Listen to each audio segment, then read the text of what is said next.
Buenas tardes a todos, bienvenidos. Vamos a iniciar la sesión. La voy a hacer hospedadora maestra en este momento. Listo, ya es hospedadora maestra, ya puede compartir sus láminas. Bienvenidos y bienvenidas. Para el registro, en esta tarde, alumnos, favor de anotar su nombre completo en el chat para el registro de asistencia a esta sesión. Buenas tardes a todos, iniciamos. Buenas tardes. ¿Me confirman que se puede ver la pantalla, por favor?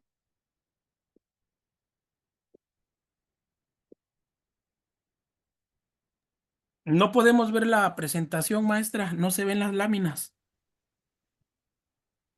A ver, un momento.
Tengo aquí un detalle, a ver, permítame. ¿Sí me puede hacer hospedadora otra vez, por favor?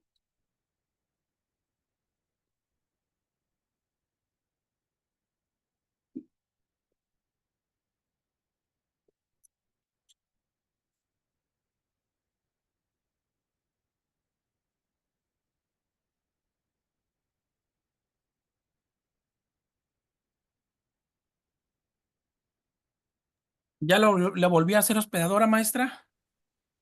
Sí. Muy bien. Bienvenidos a todos los alumnos que se están incorporando. Favor de anotar su nombre completo en los mensajes del chat de la plataforma para su asistencia a esta sesión. Y vamos a iniciar. Adelante, maestra.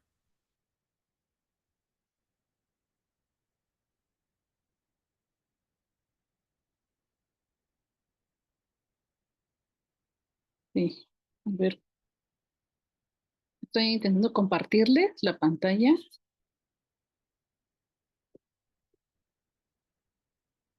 ¿No se permite, maestra? Permítame, voy a quitar un candado aquí. Ok. Ok.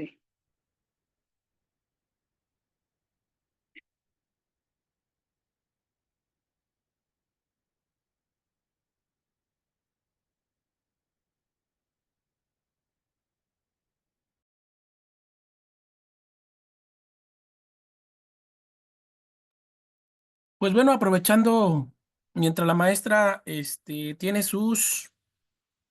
tenemos unos detallitos con ella por ahí, vamos a hacer rápidamente la siguiente promoción a nuestros diplomados que vamos a iniciar en el mes de marzo. Tenemos los siguientes, ahorita unos diplomados que acaban de iniciar y les vamos a invitar, bueno, antes de que los diplomados les vamos a invitar a un curso para el próximo sábado. Espero que nos puedan acompañar, alumnos. Aquí les pongo la pantalla. Se titula, sí, es para conmemorar el Día Internacional de la Mujer, que es el 8 de marzo. Es un curso prediplomado, Cáncer de mama y su impacto actual en México. Es impartido por la maestra Lorena Berenice Vega Arriaga del Instituto Nacional de Rehabilitación de la Ciudad de México. este sábado 8 de marzo a las 2 horas de valor curricular a las 7 de la noche. Es un curso gratuito. Esperemos que nos puedas acompañar. Este curso no tiene costo, lo único que tiene costo es la constancia. Si deseas tu constancia con valor curricular por la Universidad Niño de Sócrates, tiene un costo de 200 pesos. Pues te invitamos a este curso este sábado 8 de marzo. Va a haber bonitas sorpresas. Vamos a tener unos pequeños regalos por ahí para los participantes. Vamos a hacer una pequeña rifa. Los invitamos a todos. Todos son bienvenidos para el 8 de marzo. Pues bueno, esta es la invitación y vamos a iniciar, maestra. La voy a volver a hacer hospedadora para poder continuar con, con la sesión y dar inicio a nuestra clase. Perfecto. Aquí en este momento la estoy haciendo hospedadora, maestra. Y listo. Adelante.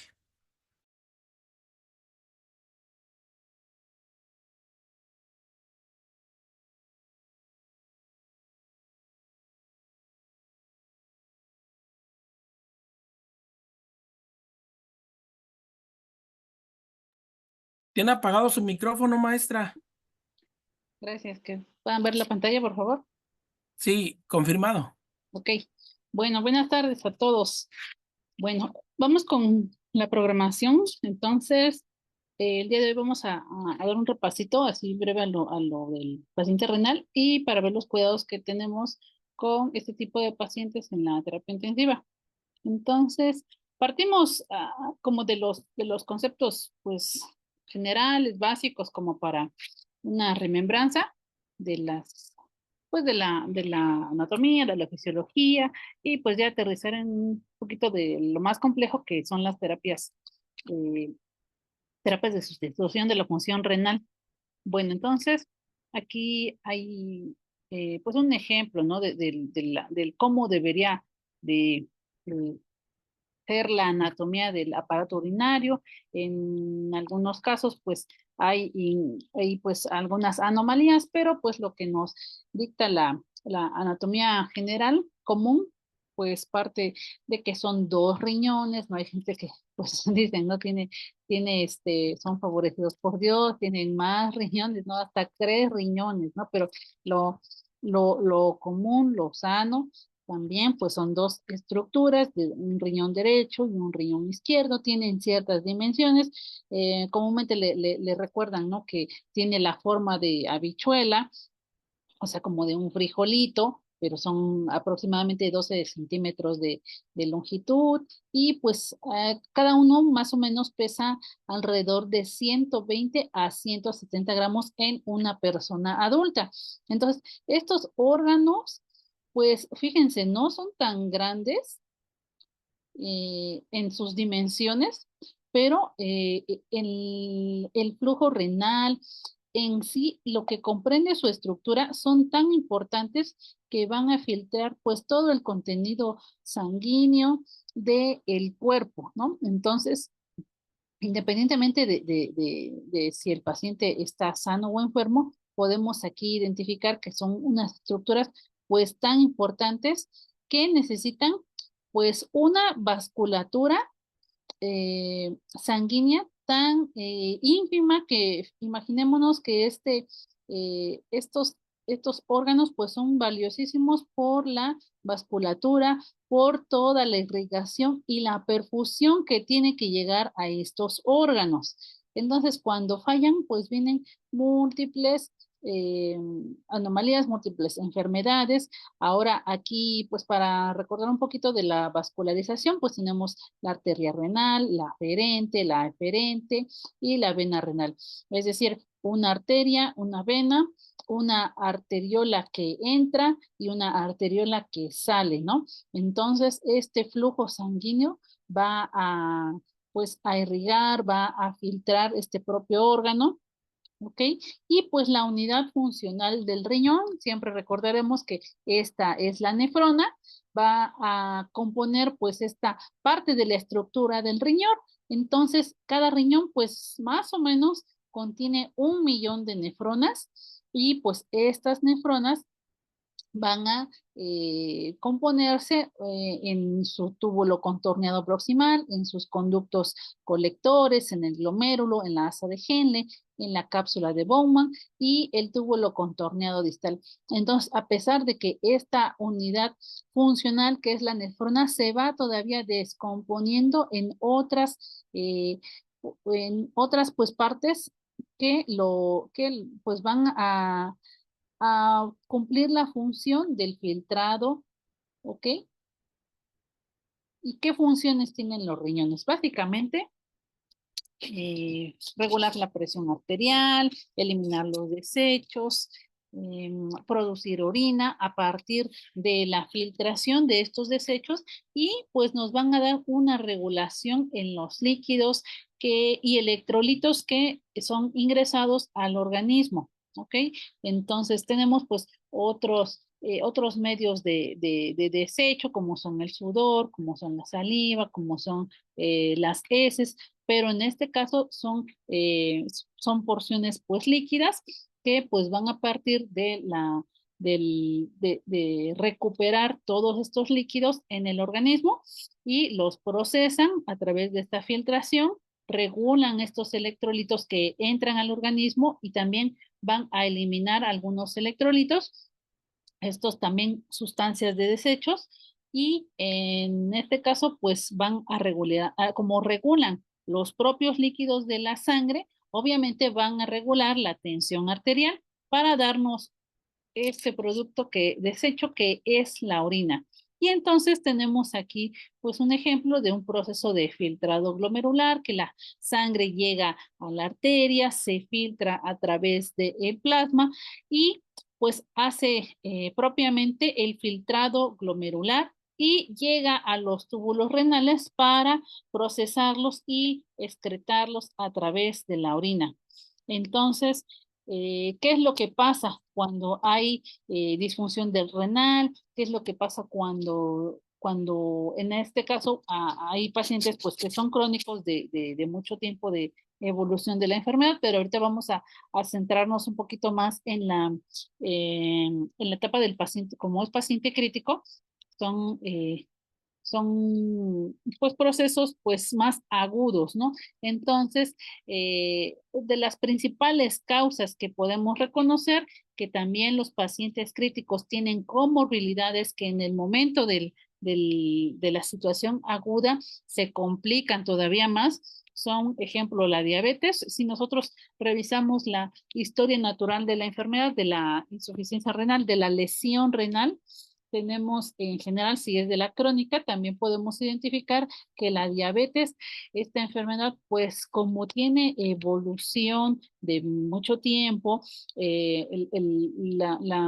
la glucotoxicidad llega a afectar pues estas estructuras que son tan delicadas por la vascularización, porque en este filtrado, imaginémonos como la glucosa que a grandes cantidades pues es un agente lesivo hacia el propio riñón y pues obviamente la presión arterial sistémica, en este caso, si nos imaginamos a la presión arterial como una situación que aqueja a una tubulatura en todo el organismo, ¿no? Entonces, si es una presión que está controlada, pues no hay problema, pero si es una fuerza mayor que supera a las resistencias vasculares y es de manera sostenida a través de mucho tiempo, muchos años, en este caso en los pacientes crónicos, pues también estas estructuras tan delicadas, pues como en otros órganos que también tienen estructuras de pequeños capilares, diminutos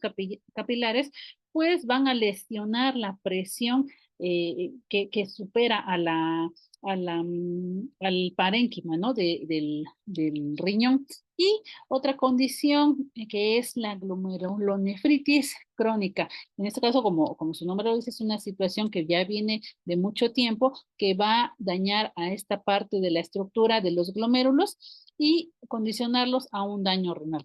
Pero bueno, en esta situación que nosotros vamos a ubicarnos en la parte aguda, como son los pacientes críticos, pues también tendríamos que hablar de esta disfunción renal con el acúmulo de los metabolitos, de la alteración de los electrolitos, y pues hay enfermedad renal aguda y crónica, ¿no? Nosotros pues partiremos de las situaciones agudas que llegan a los pacientes en estado crítico y que requieren de un soporte vital. Estos pacientes que tienen pues soporte vital con el prisma, con estas terapias lentas de, de, de diálisis. Entonces, son situaciones que pues clasifican a nuestros pacientes como críticos, como que necesitan de un soporte vital pues para recuperar una función de un órgano, ¿no? Porque muchas veces los ubicamos nada más con la ventilación mecánica. En este caso sí clasifican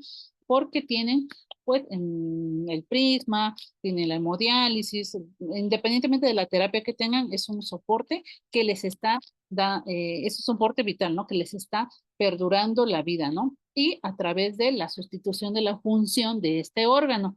Y pues que causas son comunes ahora para estos pacientes que ya no son crónicos, pero que sí están en una situación aguda, crítica, pues son la hipovolemia, ya sea por un choque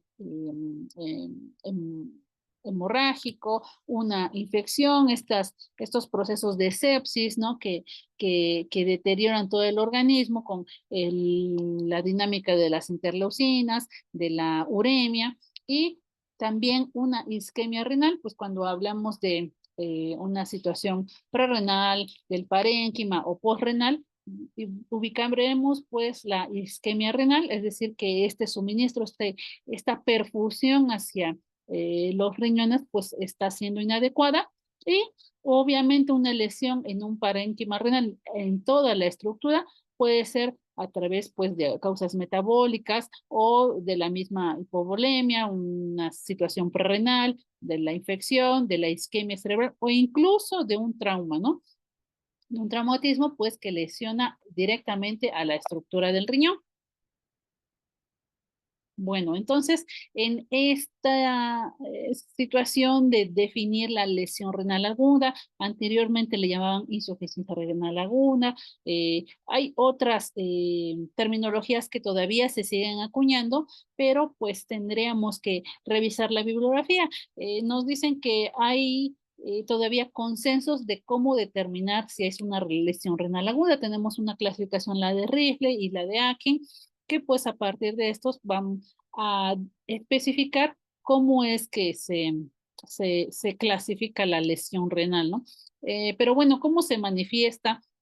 Prácticamente es a través del flujo urinario que nosotros podemos determinar a través de especificar con el volumen de la orina sobre los kilos del paciente entre las horas que estamos calculando ese gasto de urinario. Ahora, una anuria se puede denominar como la ausencia total o casi total de la producción de orina y la oliguria es la producción disminuida, ¿no? A menos de 0.5 mililitros por kilo por hora y en algunos casos, pues lo que se considera normal es determinado a través, si ya es mayor a 1 mililitro por kilo por hora del volumen normal de orina, ¿no? Esto es hablando en el paciente adulto. Entonces, ahora, este diagnóstico de la lesión renal aguda, pues como les decía, viene a determinarse por el consenso eh, de varios autores, pero prácticamente vamos a utilizar otras herramientas como son la creatinina en suero. Y además, pues sí, no podríamos especificar una lesión renal aguda a partir únicamente del volumen urinario. Tienen que conjuntarse otros criterios, ¿no? Otros indicadores como son este valor de la creatinina en suero con menos de 0,3 miligramos por decilitro o del 50% en la relación con la creatinina basal en un periodo de 48 horas. Es decir, a partir de que se determina la creatinina, se ha aumentado esta creatinina más de la mitad desde hace 2 días. Entonces, hay pacientes que incluso tienen una lesión renal aguda y todavía le queremos acuñar el apellido, ¿no? Crónica, porque se ha tenido el padecimiento pues tanto tiempo que estos marcadores pues están pues por los cielos, ¿no? Entonces, esta creatinina, identifiquemos que se eleva de manera tardía en la sangre y en este caso, por eso es que se dificulta de manera temprana, o sea, en un turno, en dos turnos, sino hasta dentro de 2 días, hasta dentro de 48 horas. Pero pues por eso es que podemos nosotros identificar pues otras ventanas como es el flujo urinario, como son el edema, ¿no? La piel, e integrar pues varias, varios puntos para estos criterios. Tenemos, como les platicaba, estos criterios de Rifle y los criterios de, de Akin, y en este caso se va haciendo un consenso, pero para el consenso se toma la clasificación de Akin. Sin embargo, en estos criterios de Rifle sirven para determinar cuándo es que puede ser viable iniciar con una terapia de sustitución de la función renal y pues funciona desde que se inicia la sospecha, ¿no? Como los nuevos determinantes para el manejo de la diabetes, entonces no se quieren esperar hasta lograr, hasta tener unas cifras elevadas cuando se marca la hemoglobina glicada, sino desde manera temprana, ¿no? De manera precoz, ubicar una lesión o un daño. Entonces, esta podría servir, pero es la que se utiliza, pues, más para determinar lo más objetivo es la clasificación de Akin. Entonces, esta clasificación de Akin, a través de sus estadios, que aquí pues los podemos observar en esta tablita, también los pueden encontrar en cualquier tabla en internet, hay como imagen. Estos criterios pues vienen en función de la definición inicial, ¿no? Que manejábamos, la creatinina superior o igual a 0,3 miligramos por decilitro, o un incremento que viene del 150 al 200%. En la definición viene superior al 50% en las 48 horas. En esta utiliza el criterio de flujo urinario con menos de 0,5 mililitros por kilo, pero durante más de 6 horas. Y ahora sí evoluciona de manera tórpida, procede al estadio 2 con un aumento de la creatinina superior a 200 y llega hasta un 300%. Y ahora este flujo urinario supera las 12 horas. En el estadio 3 supera el 300% o incluso llega a los 4 miligramos. Entonces ya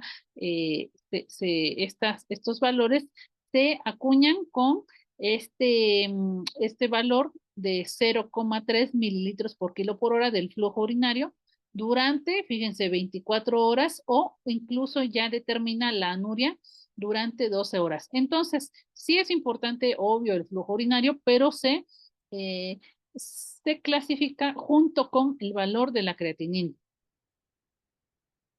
Y pues bueno, estas causas de lesión renal, pues podemos tener pues la que es la prerrenal, la renal intrínseca y la postrenal. En las causas de lesión renal aguda, la causa a nivel prerrenal, es decir, todo lo que va a entrar de flujo de orina o de volumen hacia los riñones a través pues de la arteriola aferente que llega al cáliz, es decir, todo lo que fluye a través de la entrada, podemos determinar que es la hipovolemia, el bajo gasto cardíaco o una disminución del flujo sanguíneo renal efectivo. Esto, pues, como podemos decir, ejemplo, ¿no? Una hipovolemia, una deshidratación, un bajo gasto cardíaco, es decir, la bomba, ¿no? El músculo cardíaco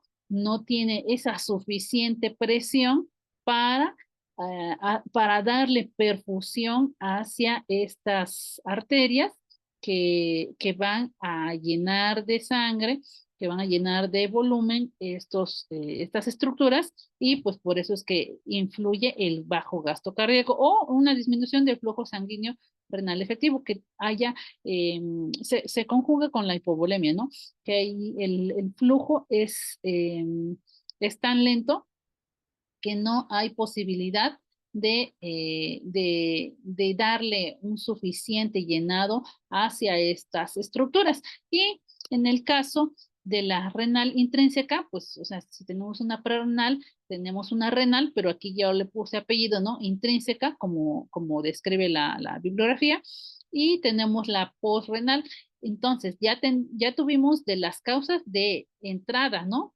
De entrada de flujo sanguíneo. Ahora, de las causas dentro del mismo parénquima renal, ¿no? También podemos identificar esta clasificación de lesión renal aguda del parénquima, ¿no? O renal intrínseca a través de, pues, 4 entidades como son la necrosis tubular aguda, la nefritis intersticial, enfermedades vasculares renales o glomerulopatías. Entonces, de la necrosis tubular aguda podemos identificar, pues, la isquemia, las causas por lesión de agentes nefrotóxicos mixtas, como son las infecciones, la rhabdomiólisis. En este caso, pues, de la rhabdomiólisis, pues, aumento de la mioglobina, aumento de sustancias, a lo mejor aquí nefrotóxicas, ¿no? Incluso situaciones de sepsis, ¿no? Como dice aquí, que son mixtas, que combinan la parte de los agentes nefrotóxicos y de la isquemia, es decir, que no, y no llega suficiente riego sanguíneo, y pues por eso causa la isquemia, ¿no? A esta lesión. En el caso de las nefritis intersticial, pues podemos ubicar, pues, los fármacos e infecciones. De las enfermedades vasculares renales, pues tenemos estos ejemplos, ¿no? La vasculitis, la hipertensión maligna, es decir, que es sostenida durante mucho tiempo sobre PAM de 150, la esclerosis sistémica progresiva, la coagulación vascular diseminada, esta entidad, ¿no? Tan temible en las unidades, no nada más de cuidados intensivos, en gineco, en pediatría. Entonces la coagulación vascular diseminada, pues, es una entidad, pues, grave para todas las personas, ¿no? En todas las estructuras. La trombosis de la vena renal, ¿no? Entonces, pacientes que no están adecuadamente anticoagulados, ¿no? Que llegan a hacer trombosis. La obstrucción de la arteria renal, ¿no? En su consecuencia, ¿no? Ahora, las glomerulopatías, que son asociadas a infecciones rápidamente progresiva o asociadas a enfermedades sistémicas, como pues puede ser el lupus, ¿no? Entonces, estas causas ahora que son de enfermedad a lesión renal aguda postrenal, podemos identificar, pues, existe un depósito intrarrenal de los cristales, puede ser por obstrucción del uréter o obstrucción de la uretra. Entonces ya pasamos de lo que es entrada o incluso a la salida, ¿no? Entonces, en este caso tenemos los depósitos de ácido úrico, puede ser también por cálculos o por coágulos. Y si recordamos, pues, la estructura anatómica del riñón está tan vascularizada, es tan fina. A veces nos ponen el ejemplo, ¿no? De que si nosotros recordamos cómo son los hongos en su parte de abajo, ¿no? Por debajo de la cúpula del hongo, podemos ver unas estructuras muy finas, ¿no? A veces podemos así semejarnos cómo es una estructura del parénquima renal, es tan delicada, tan, pues, pequeña, ¿no? Tan ínfima, que cuando, pues, si se lesiona, en este caso, pues, incluso por un coágulo o por un cálculo, ya llega a haber una obstrucción. Entonces, ahora imaginémonos, pues, que esta obstrucción, pues, evoluciona y, pues, lleva incluso problemas de próstata, de cálculos, o, pues, causada también, pues, por traumatismos. Entonces, estas, ya sea si es una lesión renal prerrenal, renal intrínseca o posrenal, pues van a tener distintas, bueno, en lo general, ¿no? Por las cifras de uremia podemos identificar síntomas renales, pero también manifestaciones neurológicas y cardiovasculares. Ahora estos síntomas generales, pues son comunes a la uremia, pero también se relacionan de manera general con las náuseas, vómitos, diarrea, deshidratación, y esto entra en un círculo vicioso. Imaginémonos, pues el paciente ya está con hipovolemia y tiene todavía náuseas, vómitos, diarrea y deshidratación, y sigue un círculo vicioso para estas causas prerrenales, ¿no? Donde el volumen pues es insuficiente para lograr una buena perfusión hacia el riñón. Y ahora tenemos manifestaciones neurológicas. Los estados de choque también nos van a ir marcando, ¿no? Esta ventana neurológica con pues letargo, confusión mental, agitación, convulsiones o incluso coma. Si nosotros pues identificamos un cambio en los pacientes, estos no son abruptos, son, pues son lentos, por decirlo así, pero pues porque no son identificados tal vez con una lesión renal aguda de manera inicial, porque decíamos, ¿no? La definición nos está deteniendo hacia diagnosticarlo hacia 48 horas, pero pues tenemos otros parámetros, ¿no? Hacia 12 horas, hacia 6 horas, se puede confundir con otras situaciones, con otras enfermedades. Cuando nosotros tenemos, pues es importante que quienes están en las áreas de choque conozcan las H, las T, ¿no? En este caso, pues también podemos identificar alteraciones cardiovasculares, pues como hipervolemia. Aquí, en caso contrario, también un flujo inadecuado, en este caso está superado por las necesidades y por la capacidad del propio riñón, así como los edemas, que hay flujo hacia el tercer espacio, edema pulmonar o edema cerebral e hipertensión, ¿ok? Entonces, tenemos estos signos específicos, pues de la lesión renal ya podemos identificar de manera más visual, más objetiva, tal vez esta situación que es la hematuria, podemos determinar un tinte hemático, ¿no? A través de la sonda urinaria, de la bolsa colectora de orina y dolor en el flanco, ¿no? Ahora, signos asociados como son el edema, hipertensión, y obviamente la uremia, ¿no? Cifras de azoados en la sangre, a la creatinina. Y pues podemos también ubicar que es una dinámica que funciona a través de el flujo, ¿no? El flujo sanguíneo, ya sea por un exceso o por un déficit en la volemia del organismo, en la volemia de la economía del paciente. Y se determina con un desequilibrio hidroelectrolítico o electrolítico con alteraciones pues de los principales aniones y cationes como son el sodio, el potasio, el calcio, el magnesio.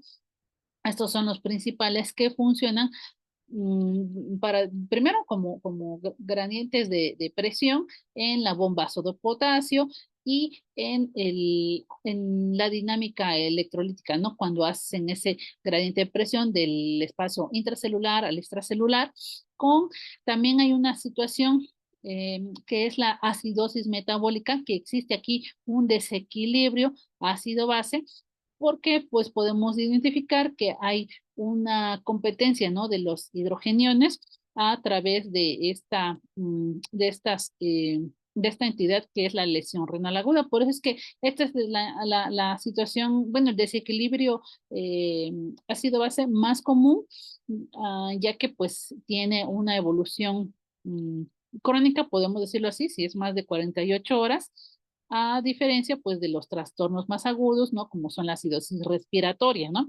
Entonces estos trastornos están directamente involucrados en el deterioro de esta función renal, y estas complicaciones pues llevan hacia estas que les comento, como son la hipervolemia en la lesión renal aguda. Es muy común identificar que estos pacientes tienen edema, ¿no? Sobre todo en miembros pélvicos, en las manos, edema parpebral. Incluso podemos hacerles la prueba de Godet y determinar que existe un nivel de edema, ¿no? Entonces, estas pueden ser, fíjense, causas iatrogénicas por un mal manejo en los líquidos parenterales y se hace una mala reanimación hídrica, ¿no? Ahora le llaman desreanimación hídrica porque en todos los pacientes que llegan a choque queremos que suban la presión arterial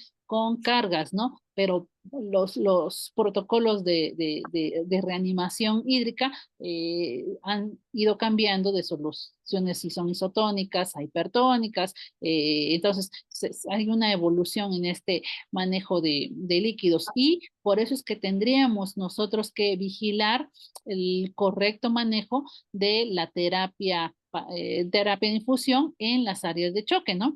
Ahora con estos pacientes que si todavía tenemos miedo de la hipovolemia, también tendríamos que tener temor de la hipervolemia, porque pues es una de estas causas. ¿Y qué síntomas podemos identificar de manera inicial? Pues las náuseas, la astenia, la disminución del débito urinario, es decir, del gasto urinario, y pues va a progresar de manera rápida a aumentar de peso porque hay una fuga al tercer espacio, es decir, no está pasando por la circulación sanguínea, por la circulación capilar, sino que por la presión osmótica de la presión que hacen estos electrolitos, que hace la misma, los mismos arrastran arrastran agua, ¿no? A través de estas cargas, creo que dejó su micrófono prendido. Y ocurre una de las principales manifestaciones, que es el edema periférico y el edema pulmonar, ¿no? Entonces, el edema pulmonar es una situación igual particularmente tan grave que pues orilla a nuestro paciente a necesitar una terapia, una oxigenoterapia, o ya evolucionar hacia una situación de ventilación mecánica, ¿no? E incluso más complicaciones que son la insuficiencia cardíaca congestiva, y como les comentaba, forman este tercer espacio para el flujo de los líquidos, ¿no? Fuera de los capilares, fuera de la circulación, fuera de las venas, de las arterias. Y en el otro caso, bueno, la situación de la lesión renal aguda, si determinamos la hipovolemia como una causa prerrenal, entonces no está llegando suficiente afluente de este volumen para irrigar toda la estructura del riñón, de los glomérulos y hacia su unidad funcional, que es la nefrona. Y pues obviamente tiene estas causas que les comentaba, ¿no? Como los traumatismos, quemaduras, ¿no? Porque en el caso de las quemaduras, pues hay un arrastre a través del proceso inflamatorio, incluso las hemorragias, pérdidas gastrointestinales, pues nos dan como estas causas de bajo volumen hacia el riñón, ¿no? Porque están irrigando pues hacia la piel, están perdiendo sangre por otras vías, y en este caso pues es una de las principales causas, la hipovolemia. Y en el caso de los electrolitos, ubiquemos que el sodio es uno de los principales cationes para nuestro líquido extracelular. En este caso, nosotros, en el caso pues, del potasio, que es el intracelular, pero en el sodio va a funcionar directamente hacia la presión osmótica. Recordemos, ¿no? Entonces, nuestro paciente que está edematizado a pesar de tener hipovolemia, perdón, de tener hipervolemia, estos tipos de pacientes, pues vamos a determinar que tienen pues deterioro del estado de hidratación, el sodio pues se va a reflejar, ¿ok? De manera que sus niveles de sodio están bajos y pues como funcionan como electrolitos, entonces funcionan con cargas, ¿no? Positivas y negativas, entonces van a tener efectos en la función cardíaca, ¿no? Y eh, van a ser evidenciados en su electrocardiograma. Vamos a tener nosotros que, como personal de enfermería, tener vigilante y con tal escrutinio un balance hídrico, ¿no? Nuestro control de líquidos es importante para nuestra función como enfermeros en la UCI, en las actividades o en las intervenciones que tenga el paciente, en los ingresos, en todos los egresos, tener especial cuidado, ¿no? Entonces, esta situación del balance de líquidos es importante, no nada más en, en las, en la situación renal, no podemos decir que es en sí en el paciente crítico, pero es de vital importancia también llevar un control adecuado cuando son pacientes pues que tienen una terapia de sustitución de la función renal, ¿no? Ahora, estas situaciones que llevan con el manejo de electrolitos, como son la hiperpotasemia, en este caso, podemos identificar que el potasio pues tiene valores que van variando, ¿no? De 3.5 a 5 miliequivalentes por litro en sangre y en este caso como funciona como pues como una que compite con el hidrógeno, podemos identificar que hay alteraciones, tienen aquí un comentario, que tienen alteraciones a nivel metabólico. ¿Y qué síntomas vamos a identificar? Pues debilidad muscular, parálisis flácida, irritabilidad muscular. Recordemos que el potasio pues funciona a nivel de los músculos y pues el músculo cardíaco, pues como su nombre lo dice, vamos a identificar estas alteraciones pues en la onda T, ¿ok? O aumento en la prolongación del complejo RS, ¿no? Entonces podemos Perdón que le identificar. interrumpa, maestra. Perdón que le Sí, interrumpa. Por ahí, compañeros, hay que apagar sus micrófonos, por favor. Si lo puede silenciar, maestra, es Oiki. Por favor, apague sus micrófonos, por favor. Ahí está, es Oiki. Oiki, así está. Ok. Continuamos, maestra. Adelante. sí, ok. Entonces, recordemos que el potasio, bueno, en esta entidad, ¿no? De la acidosis, si se elimina un ion de hidrógeno por cada ion de potasio que se retiene. Entonces, se elimina un hidrógeno y se retiene uno de potasio. Entonces, así funciona esta entidad.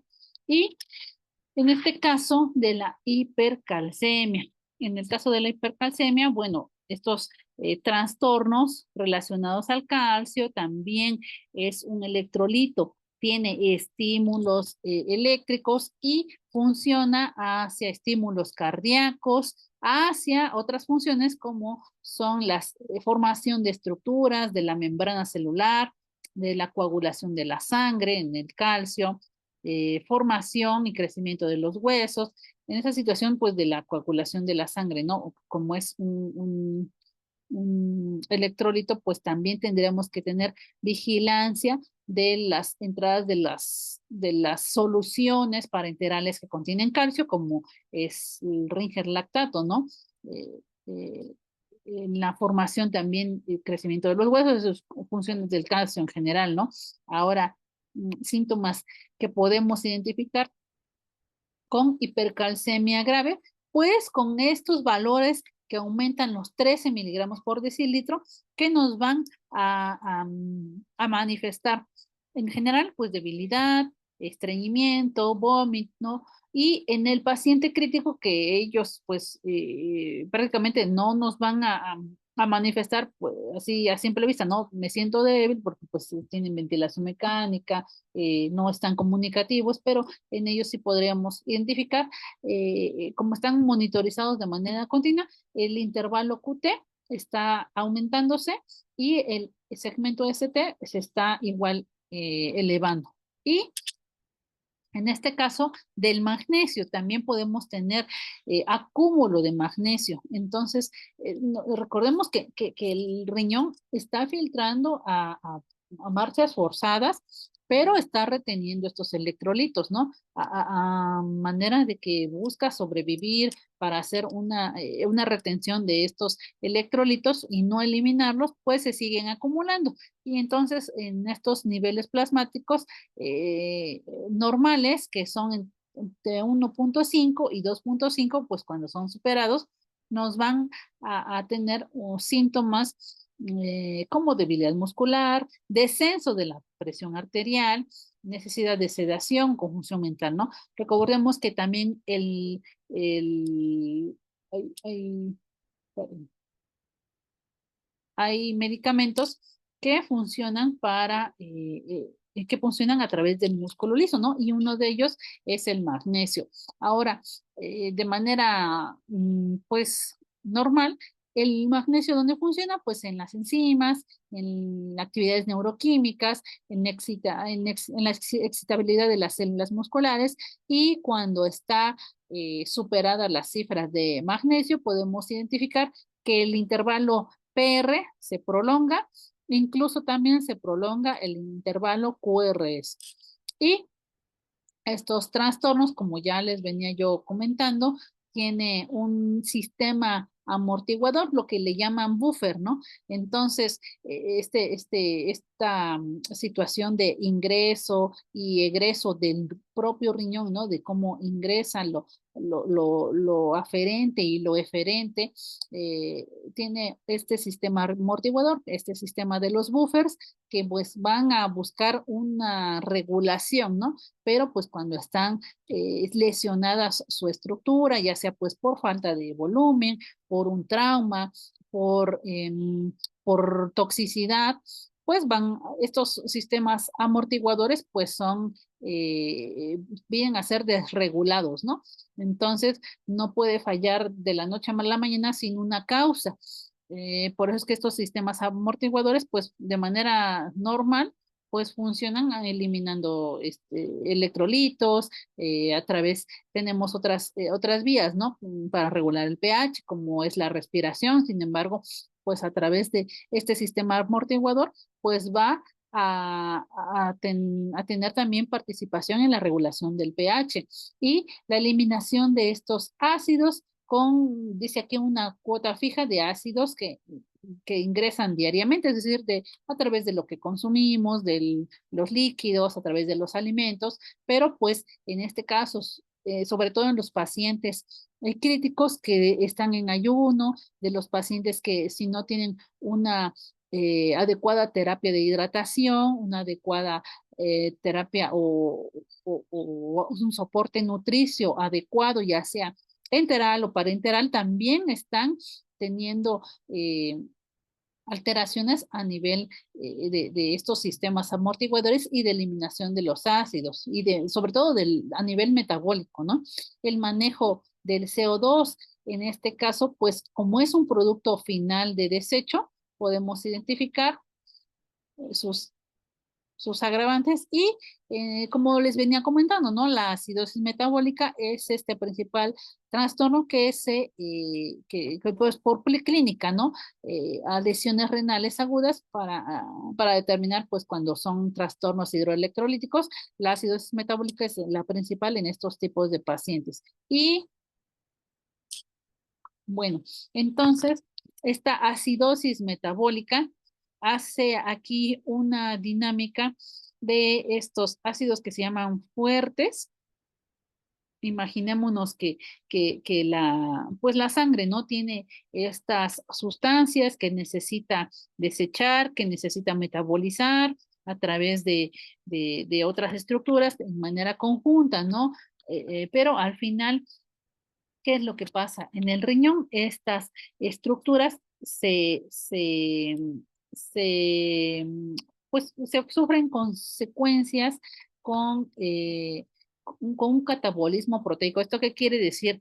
Que las proteínas son degradadas hacia ácidos fuertes a través, recordemos que las proteínas tienen aminoácidos, ¿no? Estas estructuras largas, estas estructuras complejas que pueden ser desdobladas y pues a través de estos ácidos se metabolizan, perdón, se filtran y tienen esta consecuencia en elevar estos niveles pues hacia sus sustancias de desecho a la orina y hacia la sangre. Y en este caso, cuando es eliminado hacia la sangre, pues se denomina uremia, ¿ok? Y en este caso, pues es la principal de las lesiones renales agudas, esta situación de la acidosis metabólica, porque tiene una participación integral, ¿no? En el estado del paciente, es decir, no nada más funciona en el riñón, sino a nivel sistemático. Entonces, nosotros como enfermeros, ¿qué es importante que realicemos para hacer pues una recapitulación aquí de identificar estos factores de riesgo si nuestros pacientes ya tienen comorbilidades, diabetes, hipertensión, si tienen alguna otra situación como son edema por,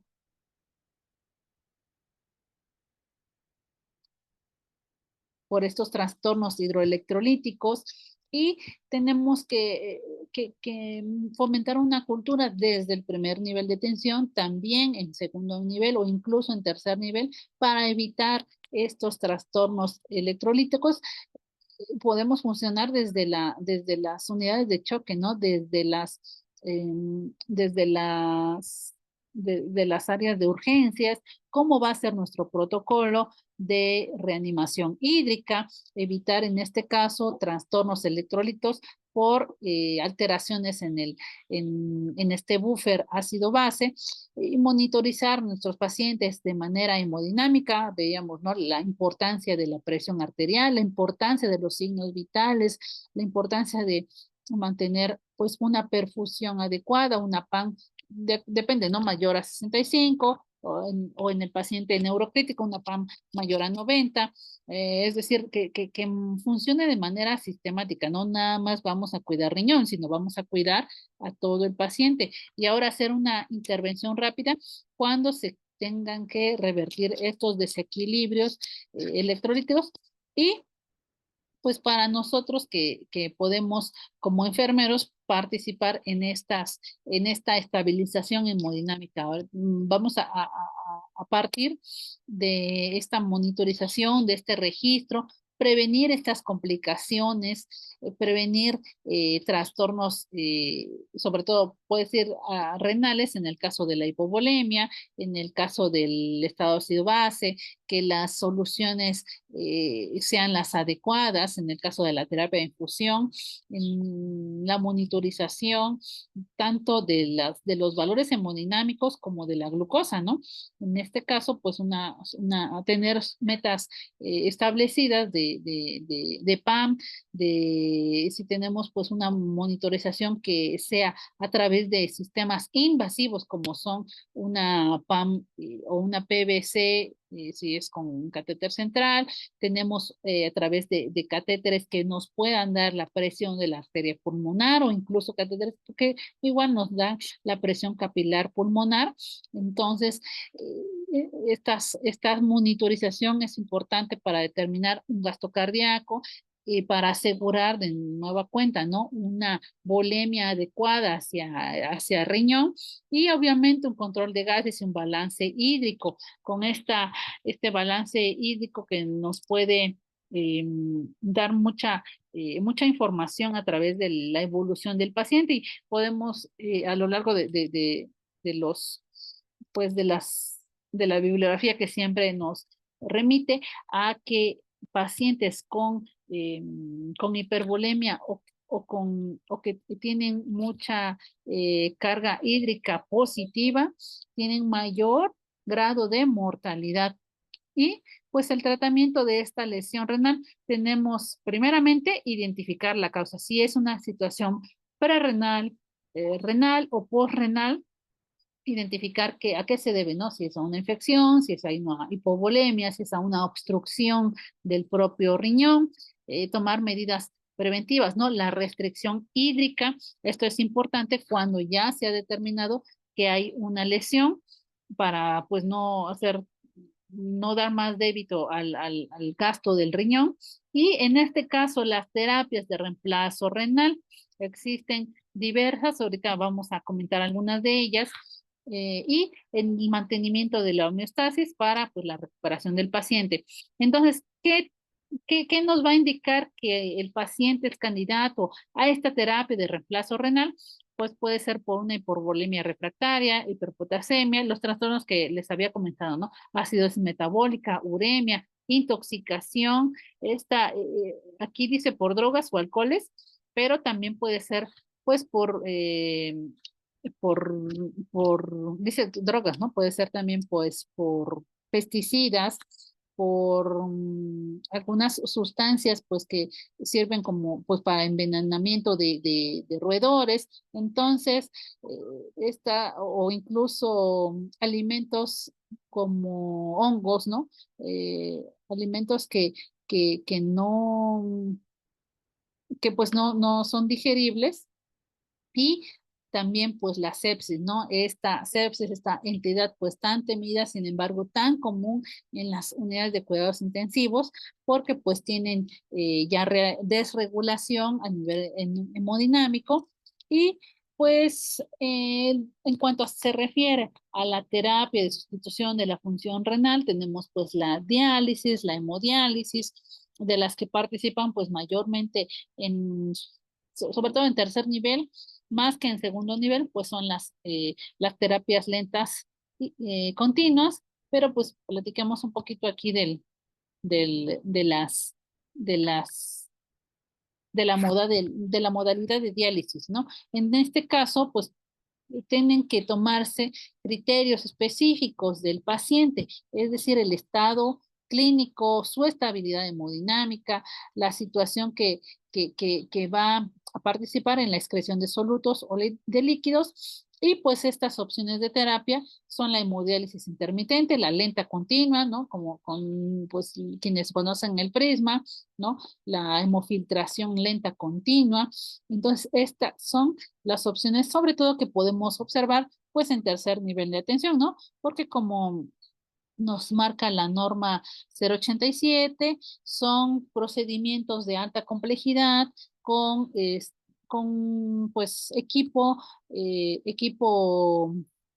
biomédico, ¿no? De alto costo, de alta complejidad, que requiere su manejo pues por personal capacitado, especializado. Y nada más para que vayamos comentando un poquito de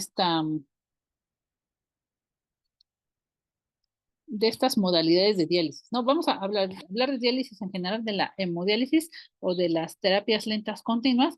Y eh, pues se hace sobre todo en pacientes que están críticamente enfermos, ¿no? Obviamente no podríamos decir, pues es que vamos a discriminar una terapia dialítica, una terapia de hemodiálisis con un paciente que esté estable. No puede ser así. Obviamente hay otras particularidades, ¿no? Hay unidades de hemodiálisis donde hay pacientes que sí, medianamente, ¿cómo se puede decir? Que están hemodinámicamente más o menos estables, ¿no? O sea, tienen situaciones que sí, que acuñan a su enfermedad renal, pero crónica, ¿no? En este caso es una lesión renal aguda y que pues su vida depende de manera abrupta a sustituir esta función, ¿no? Con esta terapia continua que funcione en unidades que pues que su estado hemodinámico, a pesar de que sea crítico, pueda hacer, el procedimiento tenga un beneficio hacia evitarles complicaciones, ¿no? Podemos pues ubicar, ¿no? Que este es el filtro. Aquí pues hay veces que a partir de que, sin embargo, ¿no? los más modernos ya no retienen tanta sangre, ¿no? Como en el circuito, como anteriormente se veía. Sin embargo, estas pérdidas o esta dinámica de entrar y salir sangre, pues tienen repercusiones hemodinámicas, ¿no? Sobre todo en el gasto cardíaco. Y pues eso viene a darnos a un círculo vicioso, ¿no? De ingreso de volumen, de baja de perfusión tisular hacia el propio riñón, hacia los propios órganos. Y nosotros como enfermeros, pues, ¿qué tendríamos que hacer vigilancia? Primero, pues de la elección y el pasaje del catéter, en este caso, si es un catéter para hemodiálisis, un catéter que necesita pues prácticamente seguir las normas de la bacteremia cero para evitar pues una infección, pues es un catéter incluso cuando nosotros vimos la sesión de catéter central, ¿no? Es un catéter central, ¿ok? Entonces, verificar que no exista manipulación alejado de las restrictivas de la bacteremia cero, ¿no? Tendrían que ser adecuado o incluso también verificar que todo el equipo multidisciplinario, pues que pudiera tener algún acercamiento, alguna manipulación con el catéter, pues tenga la correcta higiene de manos, etcétera, ¿no? Bueno, entonces en los cuidados de enfermería, vigilar un inicio oportuno, ¿no? No retrasar, no darle más dilación al proceso de la terapia de hemodiálisis o de filtración y verificar en este caso, pues, quienes manejan el prisma o si es en hemodiálisis, pues, que no exista burbujas, la conexión que se hace, ¿no? La anticoagulación es súper importante para evitar que exista, pues, más riesgo de otras complicaciones y en este caso, pues tendríamos que tener una acercada vigilancia a la estabilidad hemodinámica. Recordemos que es un paciente, el paciente crítico ya está comprometido hemodinámicamente. Entonces, es misión también vigilar la PAM, la tensión arterial media, si es pues por un catéter, si es de manera invasiva o no invasiva, es importante vigilarla, hacer su cálculo actuar en el caso que exista una caída abrupta de la presión, es decir, si esta terapia de hemodiálisis o esta terapia lenta continua tiene impacto cuando se procesa, ¿no? Un control metabólico, como comentábamos, la glucemia capilar es importante también vigilarla en este caso también estar preparados, ¿no? Como comentábamos, ¿no? Prepararnos hacia las situaciones de choque, ¿no? Identificando las H y las T, una de las H pues es la glucemia, ¿no? Y los electrolitos y el electrocardiograma. Aquí nos vamos a dar cuenta de estos cambios, ¿no? A través de lo que nosotros vemos en el monitor, recordemos que a través de los electrolitos funcionan en el músculo cardíaco, entonces estos cambios van a ser reflejados de manera gráfica, ¿no? A través de estas arritmias. Y en este caso, pues, ¿qué cuidados nosotros podríamos tener? Vigilancia de si tiene alguna situación de sangrado, de irritación, obviamente del flujo, cuando si marca ciertas alarmas en la conexión, si existe un flujo adecuado, también evitar algunas complicaciones, ¿no? Como son pues desconexiones, si se moviliza el catéter, si hay situaciones de infección local en el sitio de inserción del catéter, incluso también problemas, aquí comentan, ¿no? De casos de problemas de flujo, en alguna ocasión pues nos preguntaban, ¿no? Si este paciente no tiene acceso venoso central y tiene un paciente, en este ejemplo, no es un paciente que pudiera ser, tiene un catéter, ¿no? Y pudiera ser canalizado o no. Estos catéteres no pueden ser utilizados para otros fines que no sean la terapia de hemodiálisis, ¿no? Entonces, comentábamos, el control de fluidos, de la nutrición, este balance como podemos reflejar la importancia de un balance hídrico, de todas las pérdidas, de todas las ganancias, de manera exacta, ¿no? De la toma de muestras, de las pérdidas insensibles y tener un balance global de los pacientes y se va haciendo un acúmulo, ¿no? De qué tan positivo, qué tan negativo a nivel hídrico está el paciente, si existe también una nutrición adecuada, porque tiene un metabolismo de estos sustratos, ¿no? Que funcionan para hacer eh, pues para ser utilizado como sustrato a nivel celular, ¿no? Independientemente si es una nutrición integral o incluso una nutrición parenteral. Ahora, pues, ¿algún comentario, alguna duda? Para que vayamos a las terapias de reemplazo renal, a las terapias de filtrado. ¿Alguna pregunta, participantes? Es el momento. Si tienen alguna duda, algún comentario, algo que agregar, los escuchamos.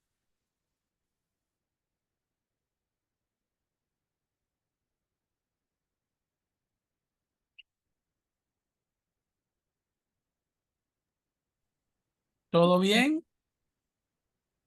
Ok. Bueno, Todo en entonces, orden, muchas gracias. Gracias.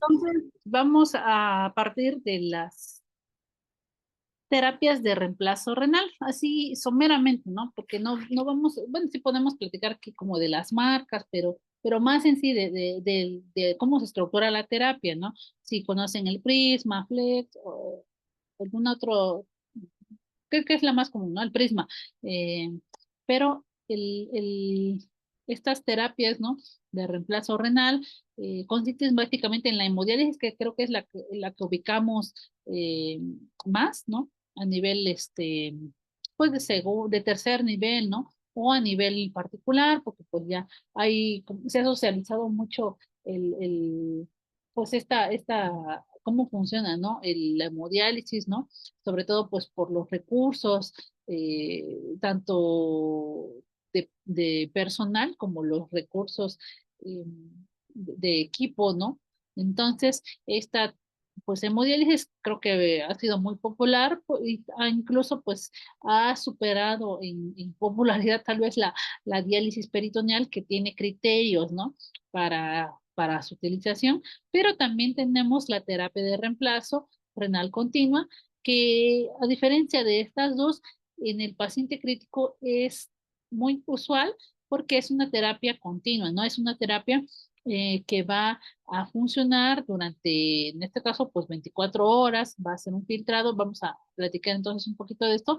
La hemodiálisis, pues como conocemos, pues va a depurar la sangre y va a hacer difusión. Si nosotros recordamos, pues estos términos, ¿no? De difusión, una separación entonces de estos solutos a través del dializador. Dice aquí una pregunta, ¿por qué siempre se inicia con hemodiálisis en vez de diálisis peritoneal? No es que siempre se inicie, hay criterios de utilización. En este caso, si usted está hablando de pacientes de eh, lesión renal crónica, que no son pacientes de UCI, tienen criterios de utilización, ¿no? Si son los niveles de uremia, si no tiene un capital, perdón, una adecuada membrana peritoneal, si tiene alguna otra comorbilidad que imposibilite el uso de la diálisis peritoneal, que sería lo ideal, ¿no? En una escalera, pues, de uso.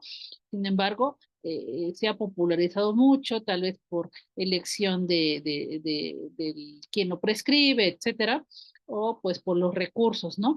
También pues por la premura de hacer diálisis. Entonces no es que siempre se inicie tal vez con hemodiálisis en vez de diálisis peritoneal. Entonces, existen criterios para seleccionar una terapia de la otra, ¿no? Incluso progresar estas terapias hacia sustitución, hacia trasplante renal. Entonces, eso es en el caso de lesión renal aguda. Pero pues ahorita voy a centrarme un poco, no sé si contesté su pregunta. Vamos a continuar para centrarnos en el paciente crítico. Aquí nada Gracias. más, sí, para platicarles un poquito de lo que es la hemodiálisis, ¿no? Si no la conocen, entonces hace este paso de solutos, hace esta separación de los solutos a través de un dializador o una membrana porosa. Algunos lo describen, ¿no? Como un colador, ¿no? Separa el líquido del soluto. Entonces, a través de este acceso vascular, un catéter o una fístula arteriovenosa que pues ha sido preparada de manera quirúrgica y pues puede ser intermitente a través de sesiones de 3 o de 4 horas o continua, ¿no? En este caso, sí hay hacia pacientes críticos que son de 2, 6, 12 o 24 horas, pero también tenemos eh, las otras terapias lentas y en este caso de la hemodiálisis, ¿qué vamos a perseguir? ¿Qué vamos a buscar? Eliminar este líquido de exceso, ¿ok? Vamos a eliminar obviamente estos solutos y estas toxinas urémicas.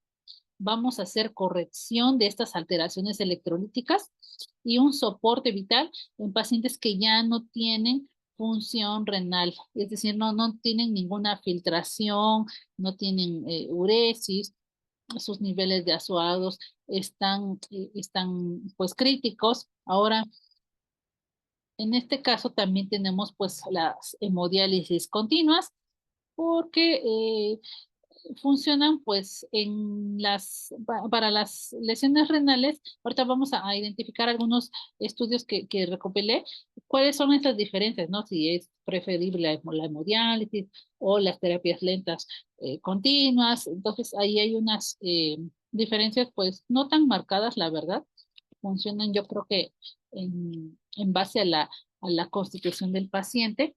Y en este caso, pues van a tener un control pues más preciso en estos parámetros renales en los pacientes inestables. Pero pues sí puede tener cierta repercusión porque tienen un impacto cardiovascular, porque movilizan volumen, ¿no? Volumen sanguíneo. Entonces, por eso es que es importante que hagan un cálculo adecuado del peso seco, es decir, del peso que no contiene líquidos en el organismo. Hay distintas fórmulas que utilizan pues los nefrólogos para calcular su peso seco y lo determinan, ¿no? Entonces estas terapias sí tienen este impacto a nivel del músculo cardíaco. Recordemos que a través de la entrada, ¿no? Funciona en el ventrículo izquierdo, por eso es que en el ventrículo izquierdo, pues tiene mayor efecto adverso, ¿no? Hipertrofia, ya que pues por esta es la vía de entrada, ¿no? Cuando hacen ecocardiogramas, pues te pueden dar cuenta allí de hay una hipertrofia mayor del lado izquierdo y pues en este caso, pues es importante que determinen perdón, que determinen este impacto cardiovascular, ¿no? Entonces, estas repercusiones también pueden ser a la larga y en este caso la hemodiafiltración son como conceptos que a veces pudieran escuchar, en este caso de las terapias de hemodiálisis y la hemofiltración. Entonces, funciona a través de convección o ultrafiltración, se hace un gradiente de presión de estos compartimentos, se hace eliminación de estas moléculas, de las que son pues de mayor tamaño, ¿no? Entonces, ahora la hemoperfusión, este otro término que podríamos escuchar cuando se habla pues de hemodiálisis, porque se eliminan estas toxinas a través de el arrastre de las proteínas, cuando esta sangre pasa a través de este material que lo filtra, ¿no? Funcionan a través de estos filtros. Y en este caso, pues cuando iniciar la terapia de reemplazo renal, algunos dicen que tienen que ser lo más agudo posible, ¿no? Lo más, cuando detectan de manera precoz niveles que superan los valores de creatinina, entonces, o bueno, los azoados, ¿no? La creatinina, un inicio acelerado versus estándar, es decir, a lo más tarde que se pueda, tendría que ser aquí un consenso de acuerdo a qué es lo que podría funcionar.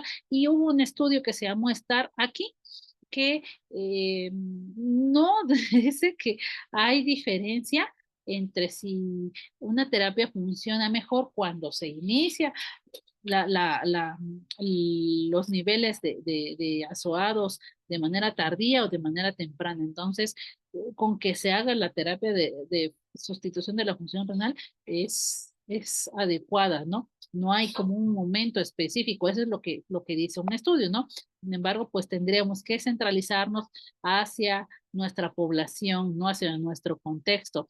Y estas terapias de reemplazo renal lentas son mayormente utilizadas en la UCI, casi en los mismos porcentajes, ¿no? A la hemodiálisis intermitente es por la disponibilidad, ¿no? Entonces, muchas veces las unidades, pues, sí funcionan con más unidades de hemodiálisis, a diferencia con menos unidades de prisma. Entonces, mm, estas, también hubo otro estudio que hace una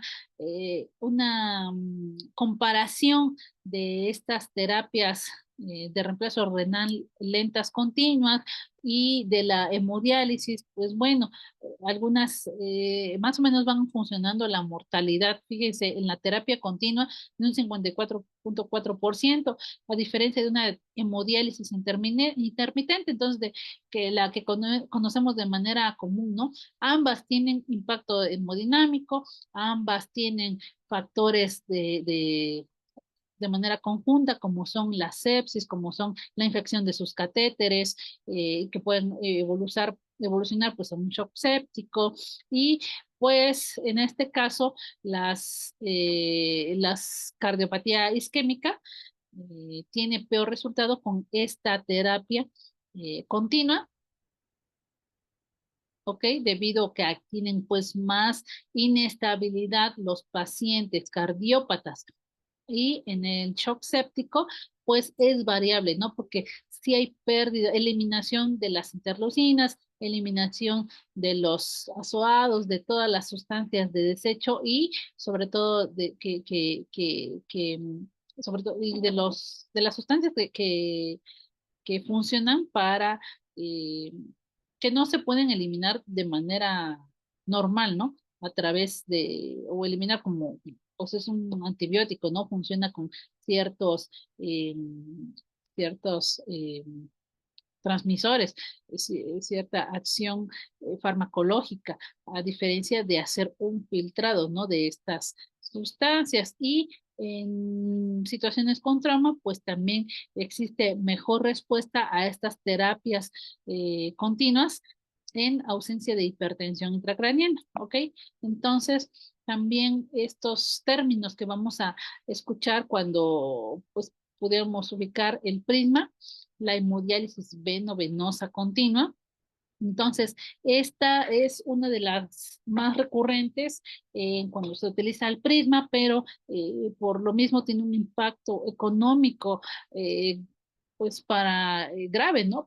Tanto para el paciente como para la institución. Por eso es importante su adecuado manejo, ¿no? Porque en esta terapia pues requiere pues de gran capacitación, de que toda la vigilancia de la estructura del sistema pues sea vigilada con escrutinio y pues va a tener este, este beneficio que va a proporcionar pues un control más estable en estos parámetros renales en los pacientes críticos, ¿no? Entonces, esto es casi de elección en los pacientes que están en la UCI, ¿no? Utilizar esta hemodiálisis veno-venosa continua.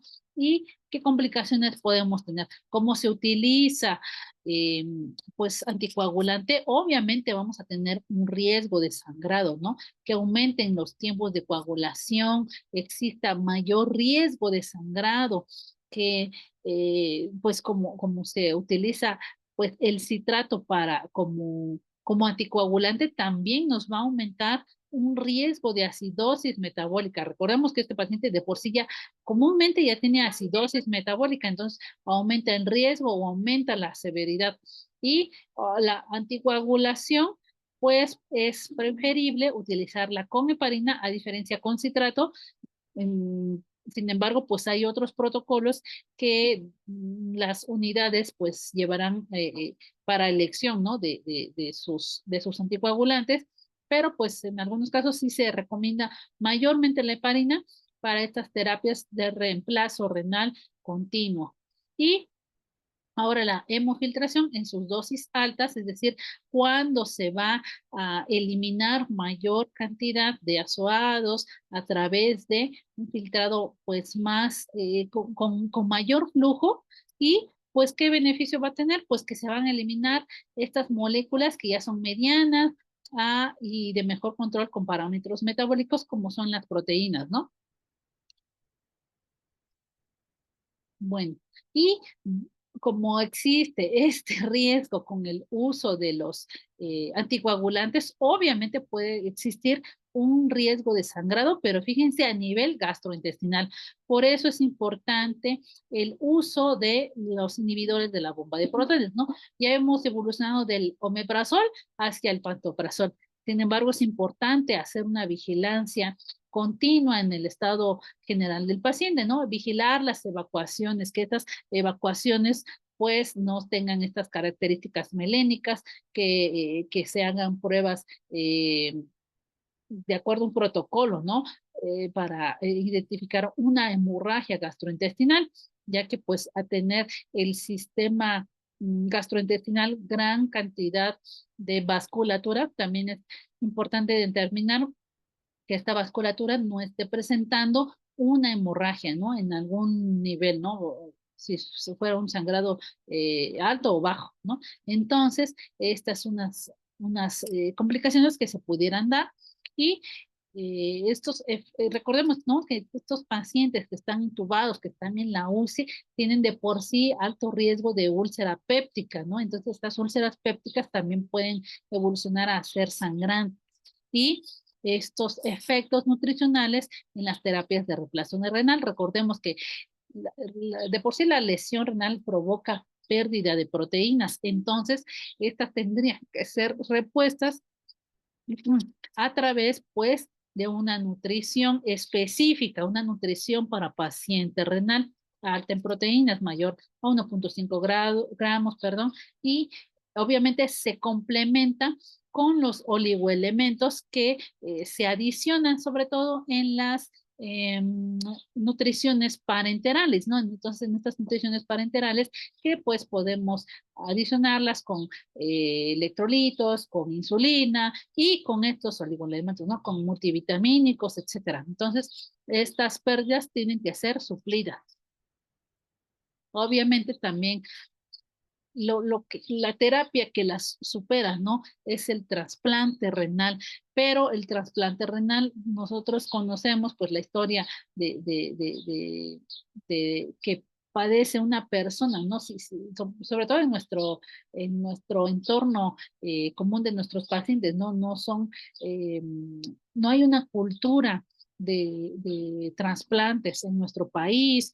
Ahora, los pocos recursos que hay tanto de personal específico con alta especialidad en trasplante de renal, porque pues son contados, ¿no? Sobre todo en nuestra ciudad, ya sabemos con santo y seña quién hace trasplante renal, ya sabemos que nefrólogo tiene cierta preferencia hacia un tipo de diálisis o hemodiálisis, etcétera, ¿no? Pero nosotros en nuestro contexto también tendríamos que abogar desde que conocemos la historia natural de la lesión renal, pues hacia que estos pacientes, si evolucionen de manera tórpida, pudieran tener acceso hacia un trasplante renal, como también son los pacientes crónicos, ¿no? Que tal vez por elección o por falta de recursos o por falta de una red de apoyo, por falta de la unidad de referencia, ¿no? Que pues no tenga la suficiente capacidad resolutiva pues para hacer una referencia, ¿no? Entonces, todas estas situaciones impactan, ¿no? En llegar a aterrizar un trasplante renal, ¿no? A ser efectivo. Entonces, obviamente tendría que resolverse, si no se resuelve la lesión renal aguda, pues ya evoluciona de manera tórpida, ¿no? Se vuelve pues ya crónica y por eso es que el trasplante renal sí se considera como un escalón superior, ¿no? Que pueden eliminar esta necesidad de diálisis continua, pero tiene sus particularidades, ¿no? No es nada más decir que es candidato, pero sino es seguir todo el protocolo de trasplantes, ¿no? Y de trasplante renal.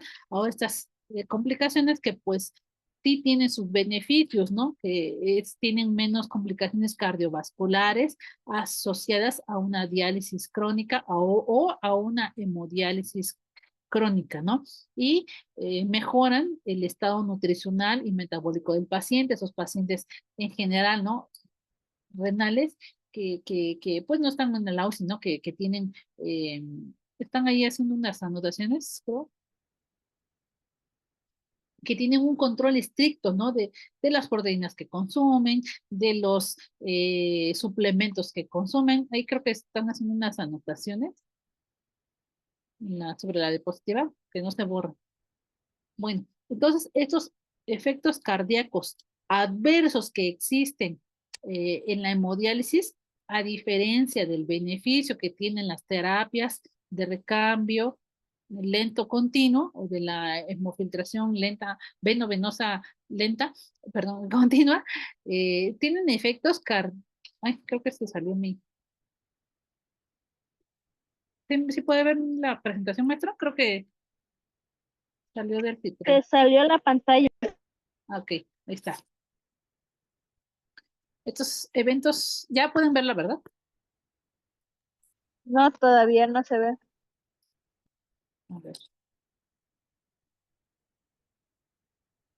¿Por qué se salió el maestro? Sí, no ¿Está? se ve, maestra, es que quise borrar ¿Ya, las verdad? anotaciones y sí, pero ya una disculpa.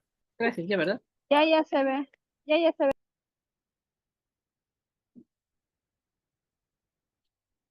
Ok. Entonces, recordemos que ingresa y egresa, ¿no? Determinado volumen sanguíneo a través del dializador, a través del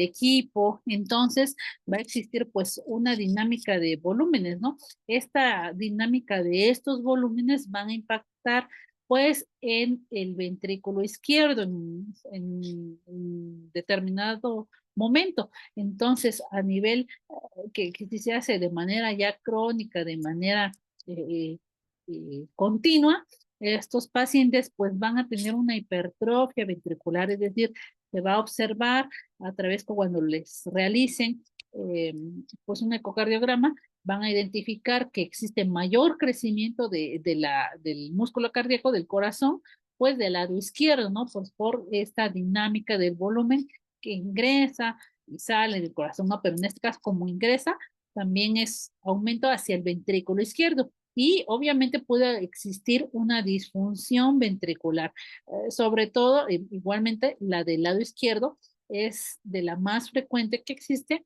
y obviamente existe impacto a nivel cardíaco, ¿ok? Hacia arritmias en estos pacientes.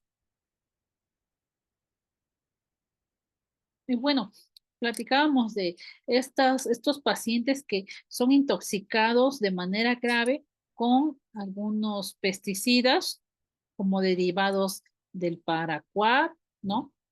O algunos otras situaciones, ¿no? Como raticidas, como son los órganos fosforados o carbamatos, estos pesticidas que a veces cuando bueno, pues hacen una historia clínica, pueden identificar que no son accidentes, ¿no? Que no son situaciones fortuitas, sino que son intentos de autólisis, ¿no? Entonces, estas situaciones tienen aquí que determinarse estas terapias para hacer una hemoperfusión, para recurrir a estas terapias de sustitución de la función renal, porque pues estas sustancias son altamente tóxicas, ¿no?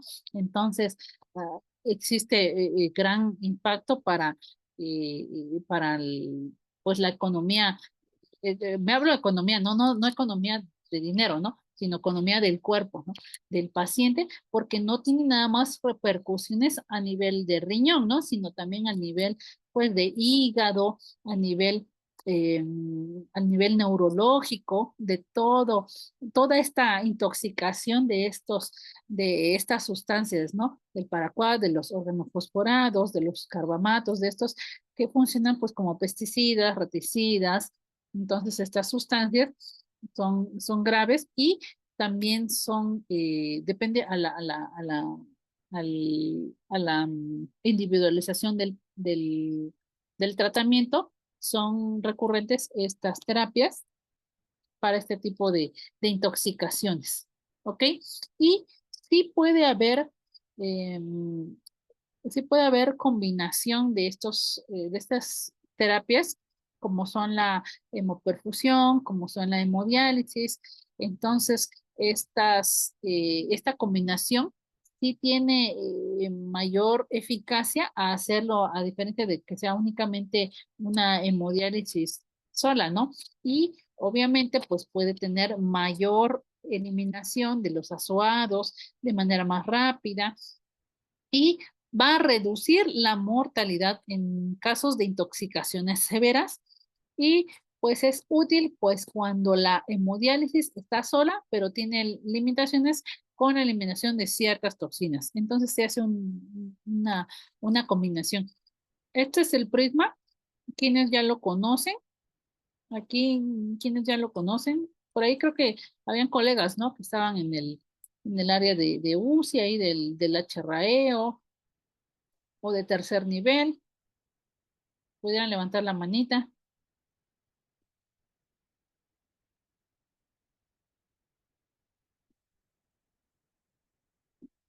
¿Quiénes ya La, conocen el la prisma? compañera Angelita Cabrera Núñez, ¿es correcto, Angelita?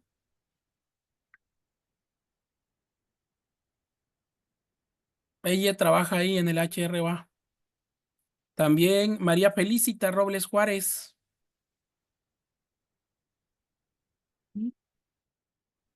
Y también Leticia Martínez, la jefa Leti, intensivista.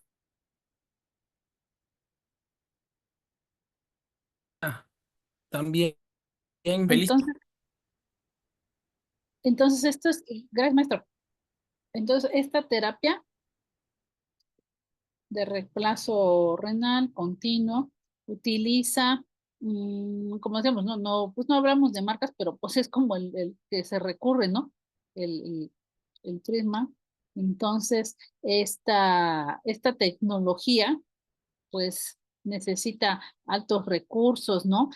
Personal que esté capacitado, que conozca el equipo, ¿ok? Obviamente preparar al paciente, ¿no? El catéter que va a utilizar para este tipo de terapia, aunado al recurso que va a ser destinado también hay ocasiones que no nada más tiene una enfermera, ¿no? Sino tiene una enfermera que hace la función de monitorizar, de vigilar el prisma y otra enfermera que hace los cuidados específicos del paciente de UCI, ¿no? Entonces, estos pacientes pues son críticos, estos pacientes necesitan alta vigilancia, hemodinámica, y aquí les platico de un estudio aleatorizado, es decir, hicieron una revisión de varios estudios y encontraron que puede haber una combinación de estas terapias, ¿no? De la hemodiálisis con dializador de flujo superalto, una hemoperfusión, hemodiafiltración con línea postdilución de alto volumen. Y entonces, ¿qué van a identificar? Que existe tanto eliminación de estas toxinas urémicas, tanto con hemodiálisis como hemoperfusión, y que encontraron que prácticamente no hay diferencias, ¿no? Entonces, esto fue en una población determinada, en un tiempo determinado. Habría que hacer más estudios para nuestro contexto, nuestra población, porque es que a veces identificamos que hay pacientes con más daño renal en unos estados de la República que en otros, ¿no? Entonces, ahí está funcionando un factor, ¿no? Que tendría que investigarse, que conocerse para saber qué es lo que está ocurriendo ahora, si es hacia en pacientes críticos, si es la misma dinámica, ¿no? Si en unos estados de la República de igual manera estas terapias pueden tener cierto efecto.